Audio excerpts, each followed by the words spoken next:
ચોમાસા પહેલા વરસાદે જમાવટ કરી છે અને વાત કરીએ ખેરાલુ પંથકની કે જ્યાં મોડી રાત્રે વાતાવરણમાં પલટો આવ્યો।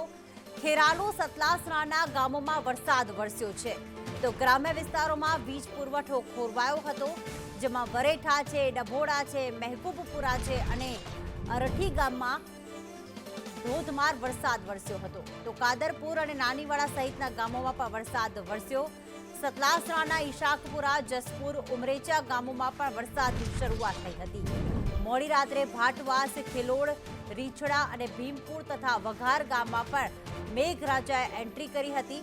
અસહ્ય ઉકળાટ બાદ લોકોને આખરે ગરમીમાંથી રાહત મળી છે તો ખેડૂતોનો તૈયાર બાજરીનો પાક પણ પલળી ગયો હતો।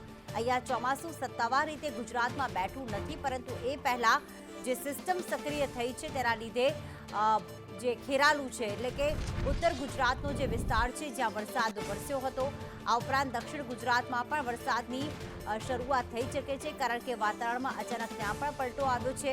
ખેરાલુ પંથકમાં મોડી રાત્રે વાતાવરણમાં પલટો આવતા જે અલગ અલગ વિસ્તારો છે, જે ગ્રામ્ય વિસ્તાર છે જ્યાં વરસાદની શરૂઆત થઈ હતી, મોડી રાત્રે પહેલા તો ભારે પવન ફૂંકાયો અને ધોધમાર વરસાદ વરસ્યો અને જે 3 થી 4 મહિનાથી જે અસહ્ય ઉકળાટનો અનુભવ કરી રહ્યા હતા લોકો, તેમને આંશિક રાહત મળી છે, કારણ કે વાતાવરણમાં હાલમાં ઠંડક પ્રસરી ગઈ છે।